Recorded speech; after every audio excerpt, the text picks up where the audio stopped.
Triyanto membongkar dugaan korupsi 13,3 miliar rupiah di tubuh Basnas, namun malah dijadikan tersangka. Kasus bermula saat Yanto melaporkan dugaan korupsi dana zakat senilai 9,8 miliar rupiah dan dana hibah APBD Pemprov Jawa Barat senilai 3,5 miliar rupiah. Namun ia dilaporkan balik oleh Ketua Basnas Jawa Barat Ahmad Ridwan ke Polda Jawa Barat pada 7 Maret 2025. Dan ia dipecat dari Basnas Jawa Barat. Pengadilan Hubungan Industrial atau PHI Bandung pun mengesahkan pemecatan tersebut. Kemudian Polda Jawa Barat menetapkan Triyanto sebagai tersangka pada 15 Mei 2025. Triyanto dijerat pasal 48 Junto pasal 32 ayat 1 dan 2 Undang-Undang ITE atas dugaan akses ilegal dan pembocoran dokumen rahasia.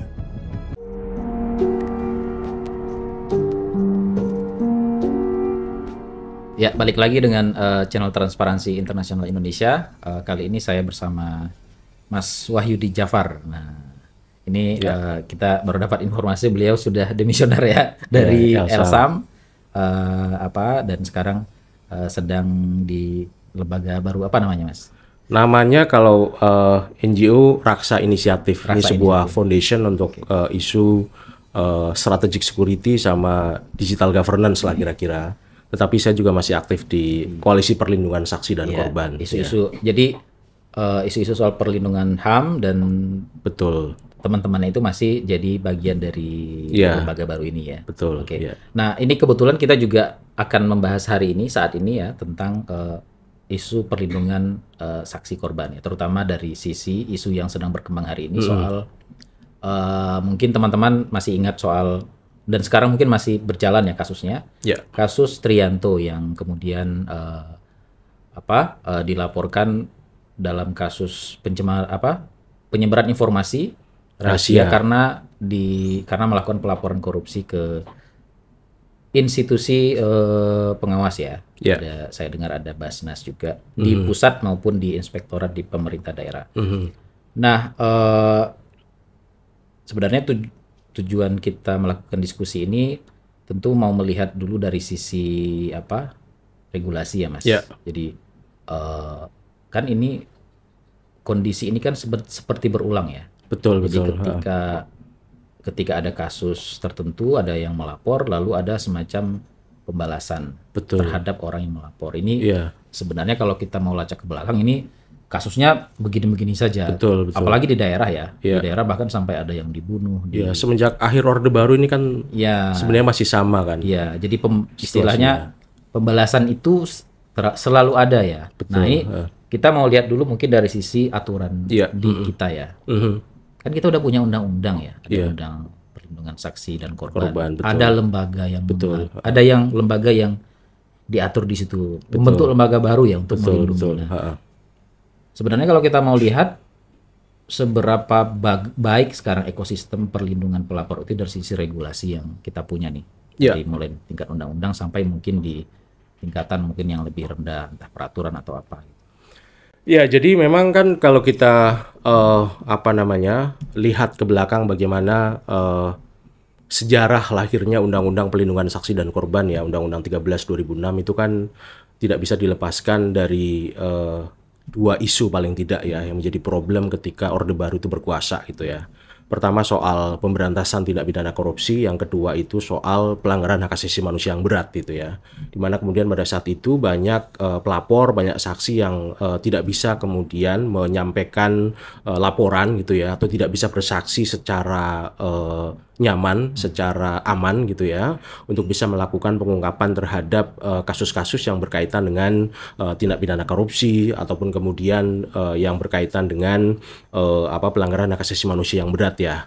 Kita ingat misalnya kasusnya Abidin Kusno ya waktu itu ya, yang kemudian dia dibunuh gitu ya karena mencoba membuka ya kasus yang terjadi, kasus-kasus korupsi yang meliputi ya industri-industri pertambangan di Kalimantan gitu ya. Padahal Kusno ini anggota Dewan Perwakilan Daerah pada saat itu, tetapi kemudian dia dibunuh dengan satu skenario yang cukup rapi ya, melalui satu insiden kecelakaan gitu ya. Nah, atau dulu kita juga ingat ingat kasusnya Kang Teten ya, Teten Mas Duki ya, ketika advokasi kasus korupsi di akhir Orde Baru di awal reformasi, bagaimana intimidasi yang terjadi, intimidasi yang dilakukan gitu ya. Nah ini yang kemudian melatar belakangi perlunya sebuah undang-undang pelindungan saksi dan korban, karena memang kalau kita lihat ke belakang, terutama kalau kita baca Undang-Undang Nomor 8 Tahun 81 ya tentang Kitab Undang-Undang Hukum Acara Pidana KUHAP, itu di dalam ekosistem penegakan hukum kita itu tidak secara baik mengakomodasi melindungi posisi saksi dan korban. Karena di situ kan yang jadi sorotan dan kemudian diberikan ruang cukup luas ya dalam proses penegakan hukum pidana, itu kan hanya tersangkanya justru gitu kan. Nah ini yang kemudian selain juga penegak hukum ya, ada polisi, ada jaksa, sampai kemudian ke hakim itu ya. Ini yang kemudian seringkali kepentingan-kepentingan dari korban, kepentingan dari saksi, dari pelapor itu tidak terakomodasi di dalam proses penegakan hukum pidana. Bahkan saksi bisa jadi tersangka. Itu dia yang jadi persoalan gitu kan. Nah itu yang kemudian juga sampai ada pembentukan lembaga perlindungan saksi dan korban dari tahun 2008 ya. Saya ingat bagaimana dulu proses pengembangan awalnya. Kebetulan saya membantu mengembangkan berbagai mekanisme dan aturan-aturan internal di LPSK untuk menerima permohonan, menerima laporan dan sebagainya, sampai kemudian sekarang sudah cukup efektif bekerja ya dengan undang-undang yang ada, dan kemudian bisa memberikan bantuan dan juga perlindungan bagi saksi dan korban dalam proses penegakan hukum pidana ya.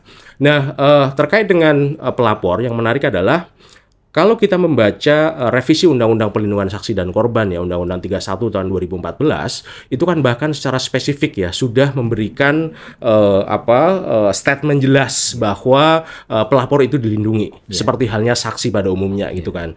Dia punya hak-hak yang juga seperti halnya hak-hak saksi ya, termasuk hak atas keamanan dan sebagainya ya, bahkan bisa diubah identitasnya dan seterusnya gitu kan. Kalau kita membaca ketentuan pasal 5 ya di Undang-Undang 31 tahun 2014. Nah, belum lagi kemudian kalau dulu kan baru sebatas surat edaran Mahkamah Agung ya untuk sebelum memberikan sebelum revisi Undang-Undang Perlindungan Saksi dan Korban.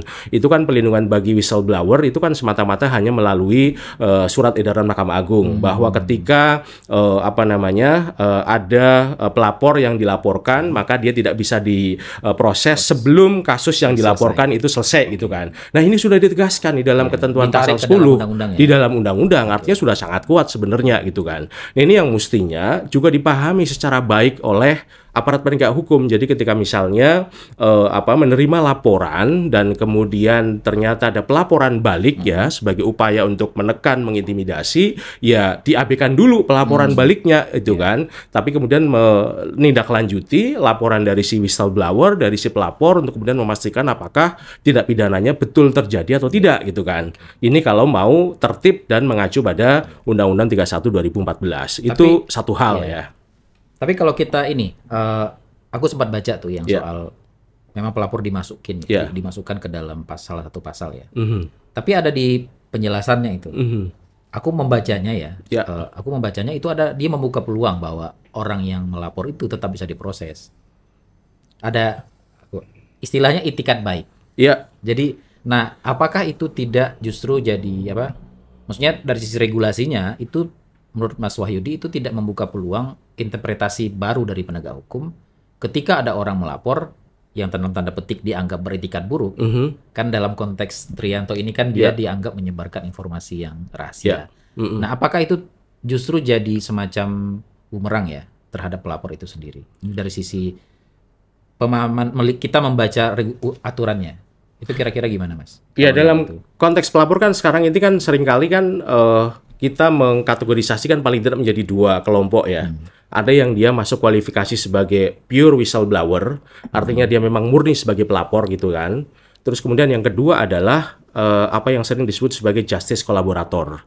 Artinya dia sebenarnya terlibat dalam kejahatan atau tindak pidana yang terjadi, tetapi kemudian dia punya itikat baik untuk membuka kejahatan itu.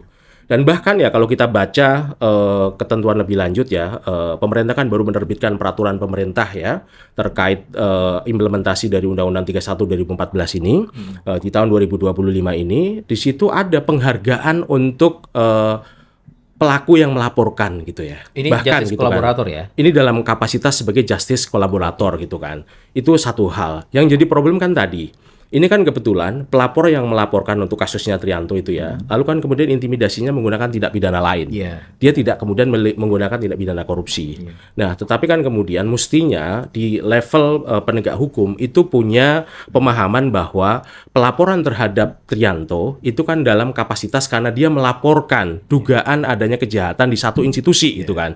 Ini harus dibaca sehingga kemudian mestinya penafsiran terhadap pasal 10 itu clear dari Undang-Undang 31 2014. Artinya bahwa yang harus didahulukan tetap laporan yang pertama, bahwa kemudian nanti ternyata perolehan bukti yang digunakan sebagai laporan itu menggunakan cara-cara yang ilegal, itu kan nanti bisa diungkap di pengadilan.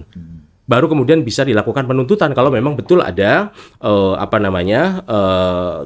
penggunaan cara-cara ilegal di dalam mendapatkan informasi atau mendapatkan bukti sebagai bahan pelaporan gitu kan. Nah ini yang kemudian kita bicara yang kedua, bahwa memang sampai dengan saat ini ada beberapa materi undang-undang yang kemudian bisa digunakan sebagai instrumen retaliation gitu ya, atau paling tidak instrumen untuk mengintimidasi orang untuk mencabut laporannya gitu kan. Nah dulu kan memang seringkali yang digunakan itu kan pasal pencemaran nama baik ya, baik di KUHP pasal 310 maupun kemudian Undang-Undang Informasi dan Transaksi Elektronik karena mekanismenya menggunakan mekanisme elektronik gitu kan. Tetapi kan ada yang menarik ya pasca putusan MK tahun 2025 ini gitu ya, bahwa institusi pejabat publik itu tidak bisa menggunakan pasal pencemaran nama baik untuk melaporkan individu gitu kan. Karena dia tidak lagi punya legal standing. Tidak punya legal standing untuk menggunakan pasal pencemaran nama baik gitu kan, karena pasal pencemaran nama baik itu kan didesain sebagai sebuah instrumen untuk melindungi martabat individu. Dia tidak melindungi martabat kelembagaan, dia tidak melindungi martabat public official, dia tidak melindungi martabat korporasi. Jadi yang bisa menggunakan pasal itu hanya semata-mata individu. Ketika secara individu martabatnya merasa diserang, reputasinya merasa diserang, itu satu hal ya. Atau yang kedua, kita kan sudah punya Undang-Undang Pelindungan Data Pribadi ya. Undang-Undang nomor 27 tahun 2022. Itu udah berlaku sebagai undang-undang dia sudah berlaku. Meskipun standar kepatuhannya memang sampai sekarang belum bisa diterapkan secara baik gitu ya. Tetapi itu ada jeda waktunya ya kalau kalau Undang-Undang PDP itu kan dia memberikan batas waktu 2 tahun sebenarnya ya, sampai dengan Oktober 2024 bagi pemerintah untuk menyiapkan seluruh regulasi teknis sekaligus bagi pengendali data untuk menyiapkan standar kepatuhan. Tapi itu kan hanya dalam konteks pelaksanaan standar kepatuhan ya. Tapi dalam konteks sebagai undang-undang yang punya aturan pidana di dalamnya, dia sudah berlaku. Nah ini yang kemudian justru menjadi kontradiktif dalam hal advokasi misalnya pemberantasan korupsi atau perlindungan bagi pelapor. Karena apa? Kalau kita membaca Undang-Undang PDP di dalam ketentuan pasal 4, data keuangan pribadi itu kan disebutkan sebagai data yang spesifik, yang sensitif. Artinya karena dia data yang spesifik atau sensitif, maka di dalam pemrosesannya dia membutuhkan apa yang disebut sebagai explicit consent. Konsen yang jelas gitu kan, dan ada batasan-batasan tertentu di dalam pemrosesannya, itu satu hal. Nah kalau kita baca kemudian ketentuan pidananya gitu ya, yang jadi problem adalah di dalam ketentuan pasal 65 ayat 2 ini yang seringkali kemudian karet jadinya.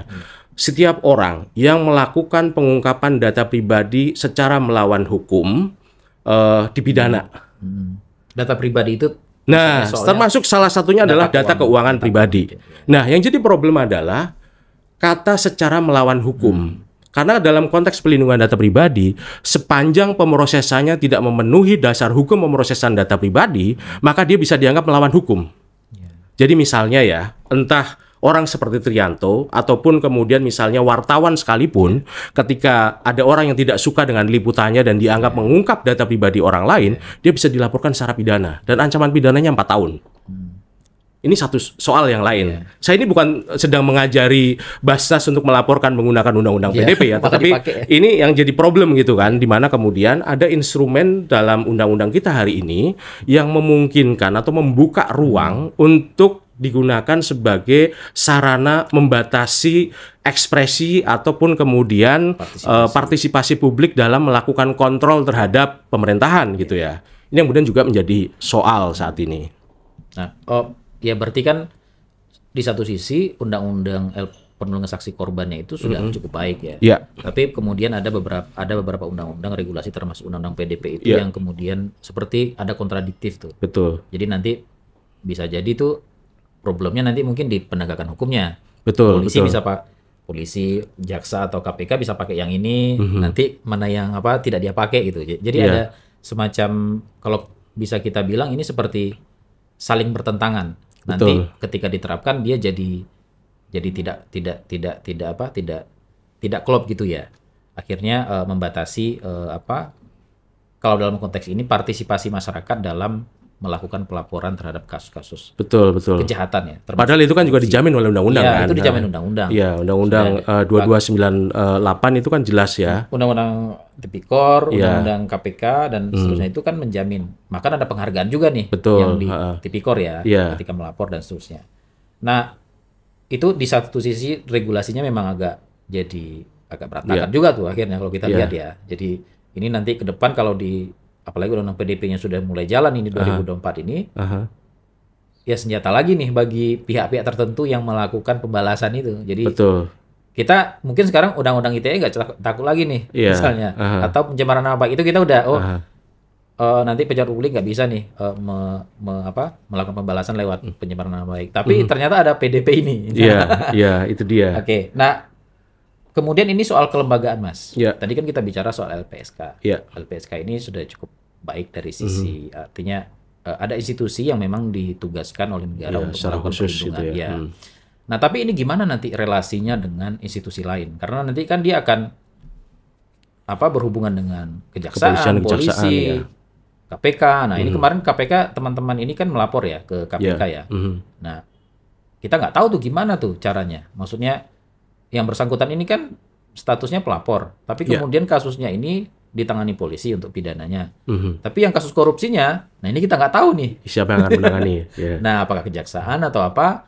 Jadi, nah posisi LPSK-nya nih, ini nanti dia di mana ini untuk melindungi posisi si Trianto ini?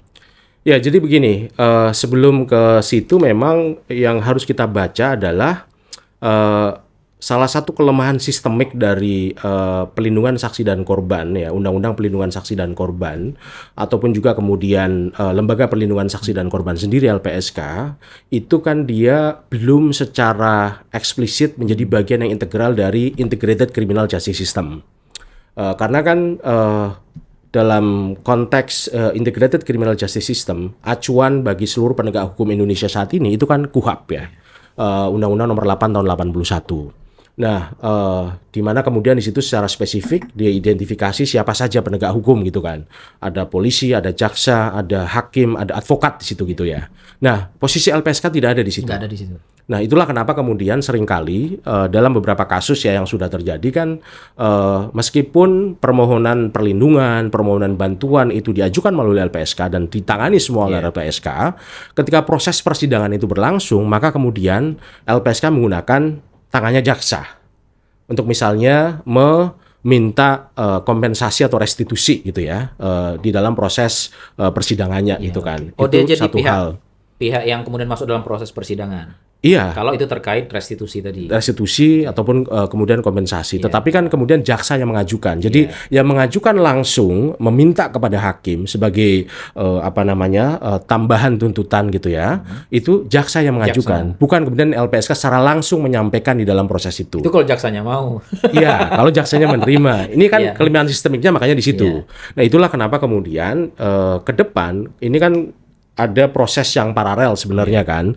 Satu revisi Kitab Undang-Undang Hukum Acara Pidana ya, KUHP yang sedang mulai disusun materinya oleh DPR, lalu kemudian ada rencana revisi Undang-Undang Pelindungan Saksi dan Korban juga itu kan. Ya, ini mungkin satu ruang untuk kemudian nantinya bisa memastikan positioning LPSK dalam konteks Integrated Criminal Justice System itu di mana sih sebenarnya gitu kan. Kalau ada kasus-kasus begini kira-kira seperti apa? Itu satu hal yang harus kita baca.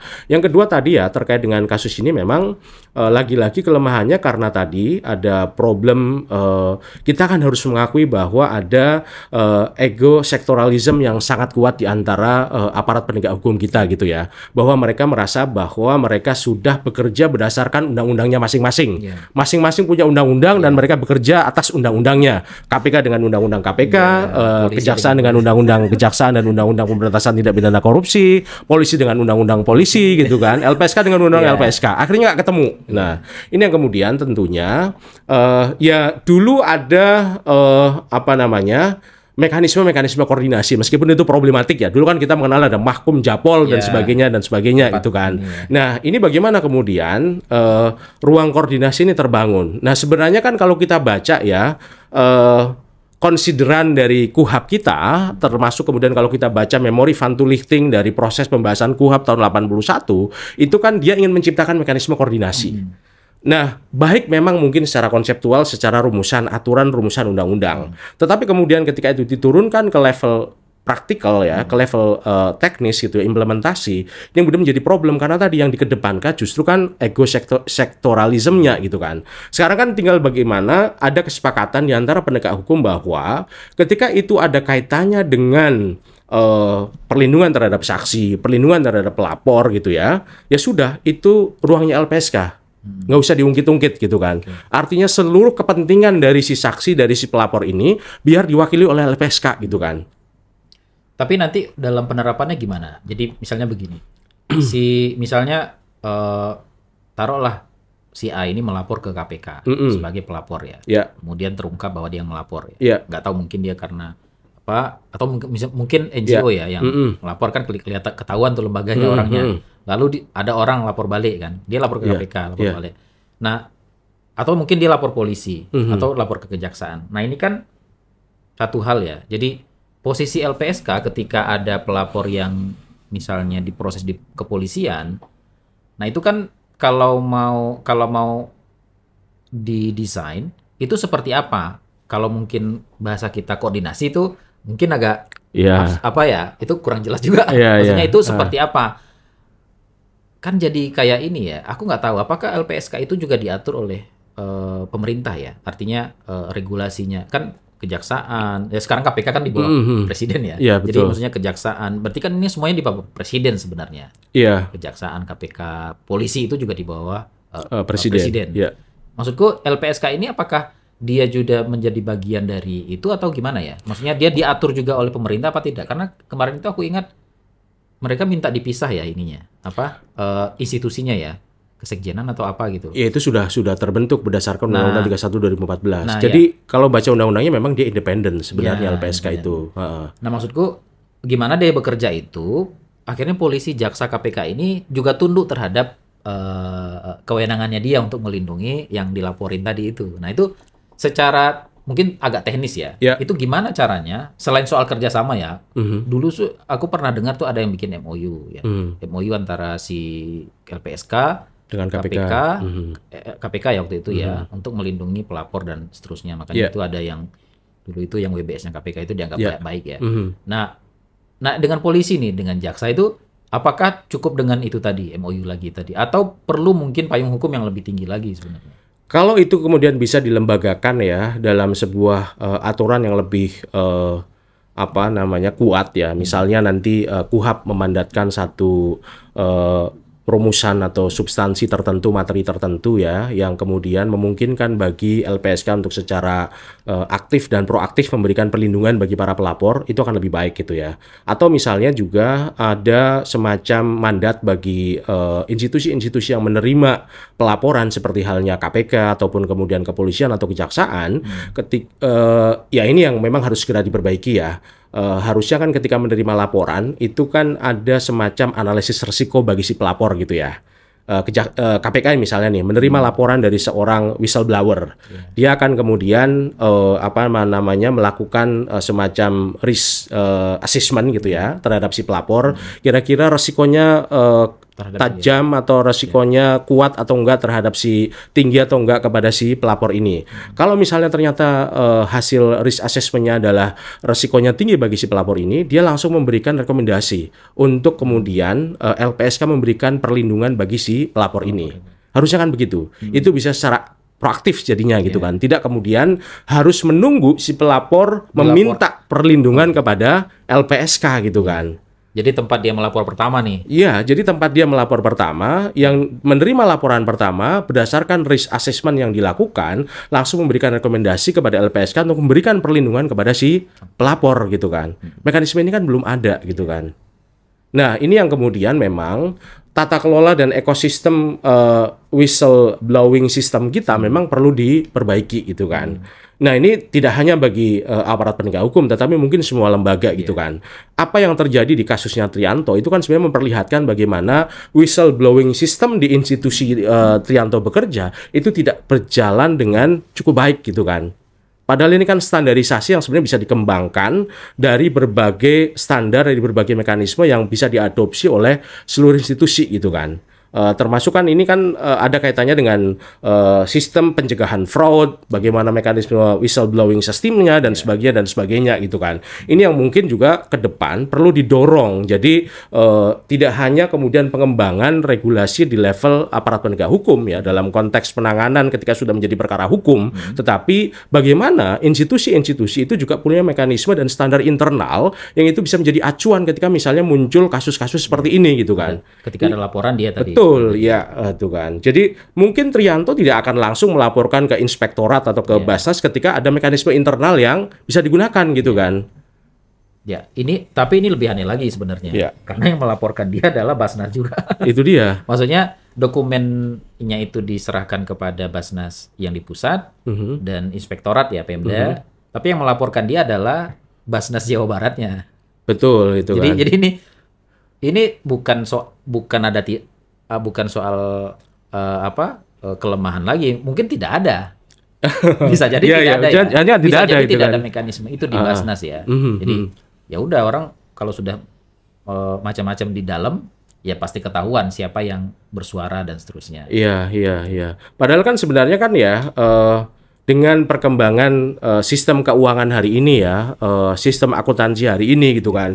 Apalagi kan Indonesia sudah menjadi bagian dari FATF ya, Financial Action Task Force itu ya. Kita sudah menjadi permanent members yang setiap periode dilakukan review gitu kan. Mestinya juga ada dorongan dari pemerintah untuk kemudian bagi terutama institusi-institusi pemerintah ya. Basnas ini kan dia mandat undang-undang. Meskipun dia melakukan pengumpulan dan distribusi zakat, tetapi kan dia bisa dikatakan juga bagian dari pemerintah. Mestinya dia punya mekanisme yang juga lengkap dan standar-standar yang bisa digunakan ketika misalnya ada problem-problem yang tadi muncul di internal gitu kan, sehingga kemudian institusi ini juga punya kepatuhan terhadap seluruh kerangka hukum yang berkaitan dengan pencegahan fraud, yang berkaitan dengan pelindungan whistleblower, dan kemudian juga tunduk pada seluruh instrumentasi dan standar keuangan yang layak, yang proper, yang baik gitu kan. Nah, berarti kan ini ada banyak soal sebenarnya. Iya. Jadinya ada banyak soal nih. Iya. Jadi kita ngomongin soal regulasinya, ternyata ada undang-undang LPSK-nya udah ada, tapi kemudian ada undang-undang lainnya. Nah, ini sekarang ini kan lagi ada proses pembahasan nih, terutama undang kepolisian. Iya. Dan KUHAP sebenarnya menurut saya yang lain juga. KUHAP, kemudian undang LPSK juga direvisi. Itu dari mana ya? LPSK revisi itu dari usulannya dari DPR ya? Ya, usulannya DPR betul. Tapi LPSK sendiri sebenarnya nggak mengajukan revisi ya? Iya, jadi kan di revisi sebelumnya Undang-Undang 31 2014 itu kan juga dari DPR kan. Nah, jadi memang ada beberapa problem yang perlu dijawab ya dari kekurangan-kekurangan Undang-Undang Perlindungan Saksi dan Korban yang sekarang gitu ya. Terutama tentang positioning LPSK itu sendiri gitu kan dalam konteks tadi Integrated Criminal Justice System. Ini untuk memperjelas sebenarnya kan. Tapi itu masuk Mas di dalam. Itu masuk sebagai salah satu perdebatan itu kan. Yang sekarang ini. Iya, cuma kemudian kan perdebatannya adalah apakah LPSK akan disetarakan atau sebagai bagian dari penegak hukum atau tidak gitu kan. Karena kan kapasitas mereka tadi mereka melindungi ya atau mewakili kepentingan dari korban terutama gitu ya, dan juga kemudian melindungi saksi. Bagaimana saksi bisa menyampaikan keterangannya secara bebas, secara aman, secara nyaman gitu kan. Ini yang kemudian nantinya perdebatannya tentu tidak hanya di dalam revisi Undang-Undang Perlindungan Saksi dan Korban, tetapi juga kemudian dalam konteks revisi Kitab Undang-Undang Hukum Acara Pidana. Soal yang lain itu kan soal yang juga jadi perdebatan antara kejaksaan dan juga kemudian LPSK terkait dengan victim trust fund ya, dana bantuan korban ya, dana abadi untuk korban gitu kan. Karena kan sekarang kan sudah ada peralihan, misalnya dulu kita mengenal soal pemulihan aset ya. Nah, sekarang kan dikelola oleh kejaksaan gitu ya. Rubasan itu kan tidak lagi di Kementerian Hukum, tetapi sudah dikelola oleh kejaksaan. Nah, ini kemudian yang juga jadi perdebatan. Pada akhirnya terkait dengan victim trust fund, ketika misalnya dana yang digunakan untuk mengisi victim trust fund ini adalah dana dari hasil kejahatan ya yang disita oleh negara, apakah kemudian itu akan dikelola oleh kejaksaan ataukah itu dikelola oleh LPSK? Selama ini gimana itu?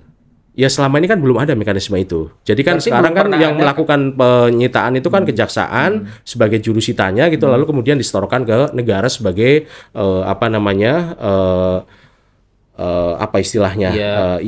negara bukan pajak, PNBP gitu kan. Maksudku ketika ada tadi itu kompensasi dari korban, terus LPSK mengajukan di proses persidangan itu kan kemudian hakim memutus. Sudah pernah kan ada kasusnya? Iya, yang jadi problem kan begini ya. Kalau di dalam undang-undang kita ya, Undang-Undang 13 2006 ataupun juga kemudian dalam konteks pelanggaran hak asasi manusia yang berat ya, Undang-Undang Nomor 26 tahun 2000, itu kan ada pembedaan yang terlalu diametral antara restitusi dengan kompensasi. Bahasanya kan di situ restitusi itu dibayarkan oleh pelaku, kompensasi dibayarkan oleh negara gitu kan. Nah, kompensasi dibayarkan ketika kalau dalam kasus pelanggaran HAM ya, ketika pelaku tidak mau membayar restitusi. Tapi kan itu hanya dalam konteks pelanggaran hak asasi manusia yang berat. Dalam pidana pada umumnya rata-rata kan ya pelaku enggan untuk membayar restitusi. Saya mending ditambah hukumannya daripada harus membayar ganti kerugian kepada si korbannya gitu kan. Nah, tapi kan kemudian dia tidak bisa dialihkan menjadi kompensasi. Tapi itu pernah terjadi nggak sebenarnya di LPSK proses hukum kita? Restitusi banyak kasus restitusi. Beberapa kasus bahkan semenjak awal berdirinya LPSK itu sudah ada beberapa kasus yang mendapatkan restitusi. Tadi dengan menggunakan mekanisme jaksa menambahkan di dalam pidana tambahannya adalah pembayaran restitusi gitu kan. Tapi itu pilihan jadinya. Iya, itu kan tergantung pada asesmennya LPSK. Jadi korban lalu kemudian didampingi LPSK mengajukan permohonan, salah satunya adalah restitusi. LPSK akan melakukan penelaahan, penilaian gitu kan. Lalu kemudian ini diajukan kepada jaksa. Nah, kompensasi selain untuk kasus pelanggaran hak asasi manusia yang berat, yang sudah terjadi itu kan untuk kasus terorisme sebenarnya. Karena kan kalau pelaku terorisme kan ya nggak mungkin mau bayar restitusi kan, sehingga kemudian itu langsung diambil alih oleh negara. Tapi kan hanya untuk terorisme. Nah, yang lain bagaimana itu kan? Korban korupsi. Nah, itu kan terlalu luas betul gitu kan. Korupsi, nah, itulah kenapa kemudian dana bantuan korban itu kemudian bisa digunakan ketika misalnya pelaku tidak mau membayarkan restitusi, maka kemudian diganti dengan kompensasi yang diambilkan dari victim trust fund tadi. Dari dana perwalian korban itu yang berasal dari penyitaan hasil-hasil kejahatan gitu kan. Logiknya kira-kira gitu. Yang sekarang ada di kejaksaan gitu kan. Ya mungkin nanti bisa persentase yang masuk ke PNBP berapa, yang masuk ke dana bantuan korban berapa ya, gitu kan. Dana ini PNBP ini ya agak berat itu kan, kita udah tahu kan. Tadi udah ada ego sektoralisme lalu kemudian ke situ lagi gitu kan. Duit ini namanya kan. Jadi ini ada banyak tantangannya ya. Nah, ini balik lagi ke soal pelapor tadi. Kan ada revisi undang-undang kepolisian dan seterusnya, ada KUHP juga. Nah, menurut Mas Wahyudi nih, soal terutama ini revisi undang-undang Polri. Nah, ini kebetulan hari Bayangkara ya. Ya kemarin ya, Bayangkara kita. Robot-robot gitu. Nah, maksudku ini kan dalam tanda petik ada ancaman ya, perluasan kewenangan kepolisian ini. Jadi polisinya ini mau diberikan kewenangan bertambah ya, ada penyadapan. Pengadilan, pengawasan dan seterusnya. Ya mungkin termasuk ini ya. Jadi mau dibesarkan lah institusinya. Ya mungkin dia mau menyaingi kan kejaksaan sudah selesai tuh kemarin revisi. Iya, revisinya betul. Yang cukup. Nah, ini gimana Mas Wahyudi melihatnya dari sisi yang ini tadi? Ini kan prosesnya di polisi nih, yang Trianto ini dilaporkan ke polisi, ke Polda Jawa Barat ya kalau nggak salah. Nah, dalam konteks perlindungan pelapor, itu kira-kira itu bisa masuk nggak di dalam revisi Undang-Undang Polri misalnya terkait dengan pelapor ini? Kalau di KPK kan ada tuh ya bahwa KPK wajib tuh melindungi pelapornya, kan ada di undang-undangnya tuh. Makanya kemudian boleh nih pelapor anonim macam-macam itu kan di KPK ya. Nah, di polisi ini gimana? di dalam revisi. Apakah ini memungkinkan atau Mas Sohidin nggak dengar nih soal itu di dalam proses revisi ini? Ya, dalam konteks kepolisian itu kan sebenarnya revisi Undang-Undang Kepolisian itu ya. Kalau kita membaca Undang-Undang 2 2002 sekarang ya, sebenarnya kan undang-undang ini sudah mengalami perubahan dengan Undang-Undang Cipta Kerja ya. Itu yang juga kita nggak pernah tahu bahwa ternyata Undang-Undang Cipta Kerja itu mengubah Undang-Undang polisi gitu kan. Itu satu hal. Nah, yang dibutuhkan dalam konteks revisi Undang-Undang Kepolisian sekarang itu kan sebenarnya lebih yang terkait dengan aspek pengawasan kan. Bagaimana kemudian memperkuat kewenangan dan fungsi dari Kompolnas, Komisi Kepolisian Nasional, agar kemudian dia bisa menjadi satu instrumen dan lembaga pengawas yang lebih efektif, yang lebih optimal dalam konteks mengawasi kerja-kerja kepolisian. Karena kalau secara kewenangan, polisi ini kan sudah cukup besar ya kewenangannya itu kan. Tinggal bagaimana kemudian ada pengawasan yang juga melekat, yang efektif terkait dengan penggunaan wewenang itu atau fungsi-fungsi yang dimiliki oleh kepolisian saat ini. Itu kan, itu satu hal. Nah, terkait dengan perlindungan pelapor ini kan ya mungkin akan lebih banyak berkaitan dengan revisi KUHAP justru. Karena apa? Karena ini kan nanti kan bagaimana proses penerimaan laporan dari penyelidik, penyidik sampai kemudian ke penuntutan gitu ya. Nah, meskipun kemudian juga sekarang kan ada perdebatan tentang siapa penyelidik, siapa penyidik. Lagi-lagi kan ini kan yang jadi perdebatan antara jaksa dengan polisi gitu kan. Jaksa kan ingin menjadi semacam atasan penyidik gitu kan. Mau tidak mau ketika polisi akan melakukan penyidikan harus izin dari jaksa dulu gitu kan. Nah, ini yang nantinya mungkin akan jadi perdebatan ulang. Sebenarnya kan debat lama ya. Kalau kita mengikuti proses yang terjadi pasca kemerdekaan ya tahun 45, itu kan kelihatan sekali bagaimana pertarungan antara kepolisian dengan kejaksaan. Lalu kemudian sepanjang proses pembentukan Undang-Undang Nomor 8 tahun 81, pertarungan itu kan terjadi kembali gitu kan. Bagaimana rebutan antara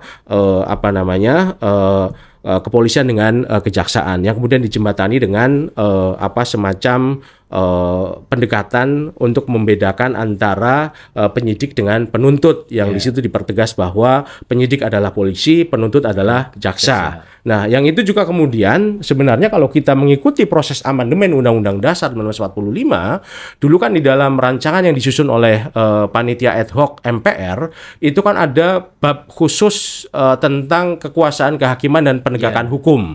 Nah, di dalam pasal 25 usulannya PAH MPR ini itu kan disebutkan bahwa kepolisian adalah penyidik, kejaksaan adalah penuntut. Ini sebenarnya untuk menganalkan nih biar tidak terjadi rebutan fungsi dan wewenang antara kepolisian dengan kejaksaan. Tapi kan kemudian itu ternyata tidak terakomodasi di dalam proses amandemen. Yang hadir kan kemudian hanya pasal 24 ayat 3 kan, badan-badan lain yang terkait dengan kekuasaan kehakiman. Bahasanya kan hanya begitu gitu kan. Nah, itulah kenapa kemudian sekarang muncul kembali dalam proses revisi KUHAP. Nah, ini yang mungkin nanti bisa diperjelas terkait dengan kewajiban bagi penegak hukum terutama yang menerima laporan ya di level penyelidikan nantinya atau penyidikan untuk memastikan perlindungan bagi pelapor itu satu hal. Nah, kalau terkait dengan revisi undang-undang polisinya sendiri adalah bagaimana ada kejelasan terkait dengan standarisasi penyelidik dan penyidik sebenarnya. Karena kan lagi-lagi meskipun ini orangnya berarti. Iya, yang menerima, iya betul orangnya gitu kan. Bagaimana kemudian ketika dia menerima satu laporan gitu kan. Kan kalau kita baca sekarang instrumen perlindungannya ada kan di Undang-Undang Perlindungan Saksi dan Korban. Tapi kan kemudian tetap ada problem. Ini kan berarti sangat berkaitan dengan kapasitas orang yang menerima laporan gitu kan. Bagaimana dia melakukan penelaahan ketika misalnya mendapatkan laporan yang sebenarnya itu adalah bagian dari upaya intimidasi atau pembalasan dendam terhadap pelaporan untuk kasus sebelumnya gitu kan. Nah, ini kan lagi-lagi di situ harus ada standarisasi yang menerima laporan itu. Itu bisa diatur di dalam konteks Undang-Undang Kepolisian. Jadi misalnya yang unit penerima laporan itu minimal apa sih pangkatnya? Kalau sekarang kan misalnya penyidik harus sarjana hukum gitu kan. Oh, ini yang isunya kemudian menyarankan supaya polisi ini adalah terutama yang di bidang reserse yang menerima laporan segala macam juga adalah sarjana hukum. Adalah sarjana hukum. Itu kan diusulkan ya? Itu diusulkan salah satunya gitu kan. Karena itu kan sangat menentukan ya. Orang yang memahami logika hukum, bagaimana hukum itu bekerja, kan mereka yang pernah belajar teori pembuktian dan prinsip-prinsip hukum gitu kan. Dan itu kan hanya bagi mereka yang belajar di fakultas hukum, sarjana hukum gitu kan. Logiknya kan begitu. Walaupun katanya di sekolah itu ada juga. Ada, kursusnya ada memang gitu kan. Kursus untuk menjadi penyidik dan sebagainya gitu kan. Tapi kan kembali lagi bahwa prinsip dasarnya terkait dengan teori pembuktian dan seterusnya itu kan kita belajar di fakultas hukum gitu kan. Nah ini kan juga bagian yang nantinya mungkin di dalam institusi kepolisian ada stratifikasi yang jelas. Yang menerima laporan itu bagaimana kualifikasinya, yang melakukan penyelidikan bagaimana kualifikasinya, yang melakukan penyidikan bagaimana kualifikasinya gitu kan. Jadi misalnya bolak-balik berkas antara kepolisian dan kejaksaan itu juga bisa diminimalisir gitu kan ketika kemudian proses penyidikannya itu dianggap sudah proper karena seluruh sudah bagus gitu kan. Jadi tantangan juga sebenarnya bagi polisi. Jadi tidak usahlah kemudian bicara atau kemudian mengandekan menambah wewenang gitu ya. Tapi bagaimana kemudian sekarang lebih mengefektifkan dan mengoptimalkan wewenang yang sudah ada dengan perbaikan-perbaikan di level internal ya. Ini mungkin catatan saya gitu ya. Ya mungkin polisinya disuruh sekolah lagi ya. Ya itu bagian juga gitu kan. Ya, harus didorong memang. Dan mungkin ke depan salah satunya ketika ada rekrutmen itu untuk bidang-bidang penegakan hukum itu adalah orang-orang yang punya latar belakang sarjana hukum ya. Jadi tidak bisa kemudian hanya ikut pendidikan 6 bulan habis itu ditugaskan sebagai penyelidik atau penyidik gitu kan. Wah, itu seperti lihat kejar-kejaran bandar narkoba tuh. Gitu ya. Nah ini kemudian soal masyarakatnya. Nah ini kan ada fenomena ya. Ini artinya kasus ini selalu berulang. Ya mungkin tidak hanya pelapor korupsi ya, tapi siapapun yang menyuarakan penyimpangan itu pasti jadi target. Betul. Target retaliation ya, jadi pembalasan dan menggunakan instrumen hukum nih. Betul. Dan banyak tadi udah disebut. Kita bilang ada undang LPSK, oh ternyata ada counternya nih, PDP, undang ITE, dan seterusnya. Nah, mungkin untuk publiknya ini, gimana caranya? Ini mungkin PR kita juga. Gimana caranya kalau publik kita kan mau membangkitkan partisipasi masyarakat ya. Jadi keterlibatan publik itu penting ya. Terutama ya mungkin di level yang paling bawah ya kayak desa gitu kan. Gimana dia melaporkan penyimpangan dana desa misalnya. Nah, itu ada nggak semacam hal-hal yang mungkin paling prinsipal ya ketika dia mau melapor itu untuk meminimalisir dampak itu tadi, pembalasan dia dilaporkan dan seterusnya. Kira-kira apa yang bisa publik ini ya dia bisa berlindung ya ketika melapor, misalnya jangan sebut nama dan seterusnya. Nggak usah ke media atau gimana. Nah itu kira-kira apa? Secara umum aja Mas, supaya masyarakat juga bisa, kalau mau melapor kira-kira begini aja supaya kita terhindar dari pembalasan tadi itu. Ya jadi sekarang itu kan memang tren apa yang disebut sebagai SLAP ya, Strategic Litigation Against Public Participation ya, yang kemudian kan kalau di Indonesia kan SLAP ini kan tidak hanya dimaknai sebagai gugatan perdata terhadap orang yang berpartisipasi untuk advokasi publik gitu kan, seperti halnya di Amerika Serikat ya, tetapi kan bentuk-bentuk judicial harassment yang lain gitu ya, kan kita maknai juga mungkin sebagai SLAP ya sekarang ya, upaya intimidasi dengan menggunakan instrumen hukum terhadap seseorang yang sebenarnya sedang menjalankan hak partisipasi publiknya gitu kan. Nah ini kan kasusnya kan banyak ya di isu-isu ekstraktif, isu-isu lingkungan hidup dan sebagainya gitu kan. Nah sementara instrumen anti-SLAP-nya itu belum memadai gitu kan. Instrumen anti-SLAP itu kan baru kita temukan di dalam Undang-Undang Pengelolaan Lingkungan Hidup ya, Pengelolaan dan Perlindungan Lingkungan Hidup.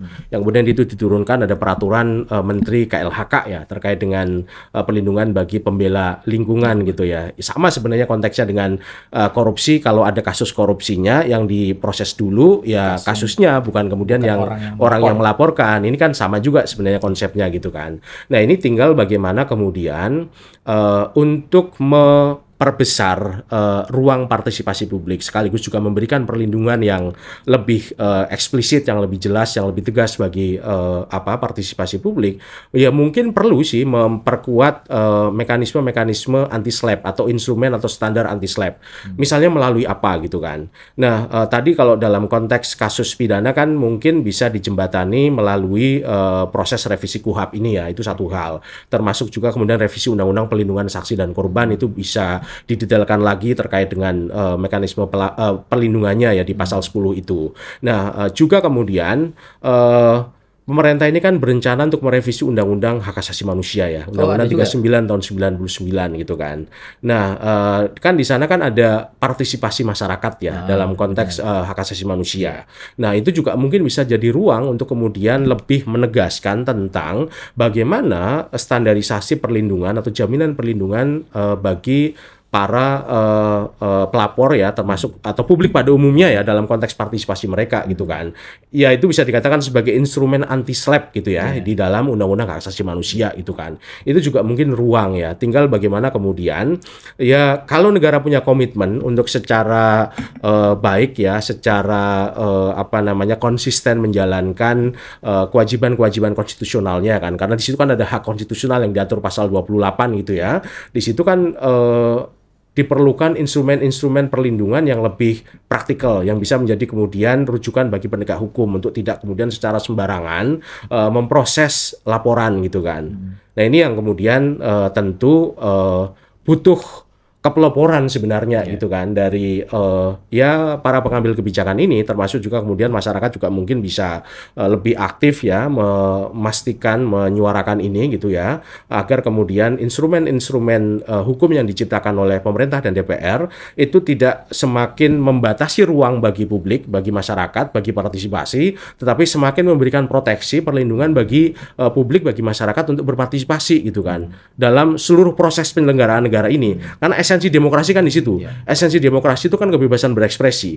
Kebebasan berekspresi itu hanya akan mungkin berjalan kalau masyarakat itu merasa aman, merasa nyaman untuk berpartisipasi gitu kan. Sementara mekanisme-mekanisme retaliation yang digunakan dengan menggunakan instrumen undang-undang itu kan hanya akan menciptakan apa yang disebut sebagai chilling effect sebenarnya kan.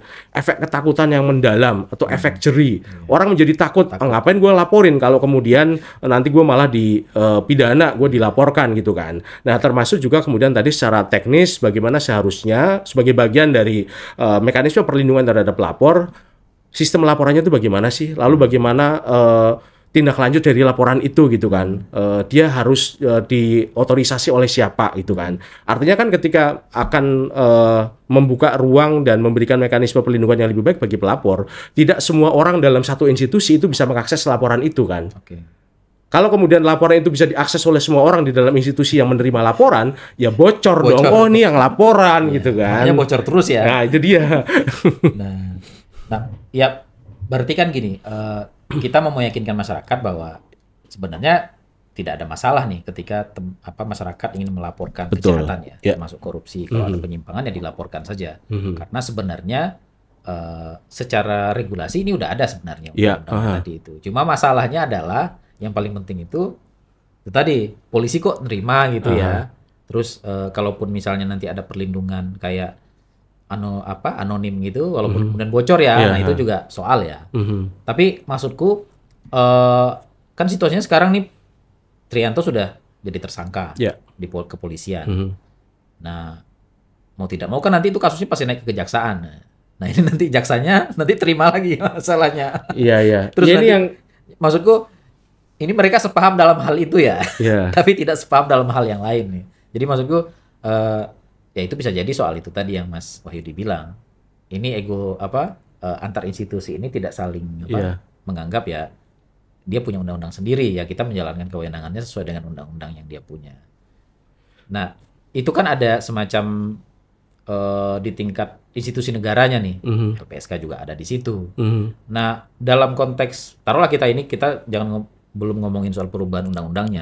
Dengan situasi yang sekarang nih, ada kasus nih Trianto diusut ke polisi nih jadi tersangka karena melapor itu. Nah harusnya gimana nih? Kalau LPSK apakah LPSK yang disuruh berjuang sendiri tadi itu karena udah lapor ke LPSK ya? Nanti dia woro-woro tuh ke polisi, ke Kapolri. Atau mungkin perlu turun tangan nih presiden, gimana nih? Di tingkat institusi negaranya ya, dengan situasi yang terjadi sekarang itu, supaya masyarakat ini nggak takut melapor gitu loh.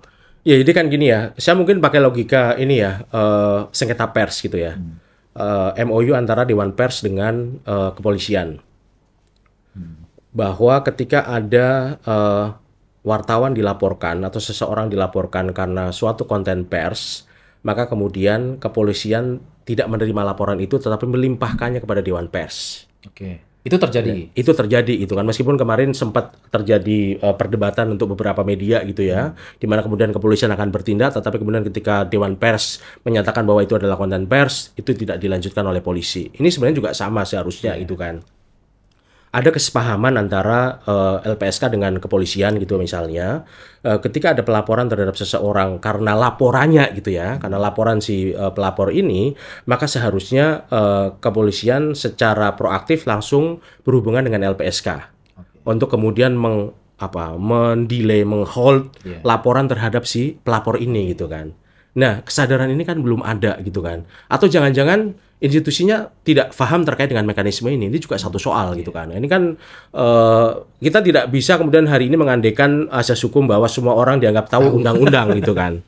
Nah, ini satu tantangan juga itu. Nah, yang lain adalah ini biar nggak lupa ya. Tadi kan kita bicara soal Undang-Undang Pelindungan Data Pribadi. Nah, penegak hukum itu kan juga seharusnya memiliki standar kepatuhan terkait dengan pelindungan data pribadi. Bahkan kalau di Inggris ya, di UK ataupun di Eropa, mereka punya undang-undang khusus tentang perlindungan data pribadi dalam konteks penegakan hukum pidana gitu kan. Nah, di situ menyangkut termasuk bagaimana mereka memberikan perlindungan data pribadi bagi pelapor, saksi, orang yang sedang dipidana, orang yang berada dalam penjara atau orang yang telah menjalani pidana gitu kan. Ada kejelasan-kejelasan itu. Misalnya tadi soal anonimisasi data dari si pelapor gitu kan. Nah, di sini kan itu belum ada. Ya cuma anonim aja. Cuma anonim, tapi kan kemudian ketika kita cek data yang lain bisa diketahui gitu kan. Bisa karena data pribadi itu kan data tentang seseorang ya, baik sendiri-sendiri maupun dikombinasikan yang bisa memprofil atau mengidentifikasi si orang itu gitu kan. Ketahuan akhirnya. Iya, misalnya namanya nggak ada tapi alamatnya ada dan institusinya ada kan, oh si ini gitu nomornya. Kan. Nah, itu dia. Nah, ini yang kemudian jadi problem. Nah, itulah kenapa kemudian harusnya penegak hukum dalam konteks pelindungan data, dia tidak hanya terpaku pada pengecualian di Undang-Undang PDP bahwa penegakan hukum dikecualikan dari perlindungan data pribadi, tetapi mereka juga bagian dari pengendali data yang wajib memenuhi seluruh standar kepatuhan dalam konteks pelindungan data, termasuk melindungi data-data pribadi orang yang bahkan melakukan tindak pidana gitu kan. Gitu loh. Ini yang belum ada juga kesadaran ini dan instrumennya juga masih lemah. Jadi terkait dengan hal ini lagi-lagi revisi KUHP itu bisa menjadi satu sarana ya untuk memperbaiki bagaimana seharusnya sistem penerimaan laporan dan sebagainya di dalam institusi-institusi penegak hukum terkait dengan bagaimana sistem penerimaan laporan itu juga comply dengan standar-standar pelindungan data gitu kan. Karena standar pelindungan data ini akan berkaitan erat dengan individu-individu atau data-data pribadi dari orang yang menjadi pelapor juga pada akhirnya itu kan. Nah, kalau misalnya ini terakhir, ini kan ada kasus nih Trianto nih. Kita mau ngasih berarti kan tadi disebut LPSK nih harus proaktif ya ke kepolisian untuk menghentikan kasus ini. Karena yang bersangkutan sudah jelas ini bahwa ini statusnya adalah pelapor. Statusnya ada pelapor di kasus korupsi. Nah, berarti ini kita menunggu LPSK-nya nih. Betul. Untuk mengambil tindakan. Pada akhirnya gitu kan. Yang dalam posisi yang kita lihat agak lemah nih.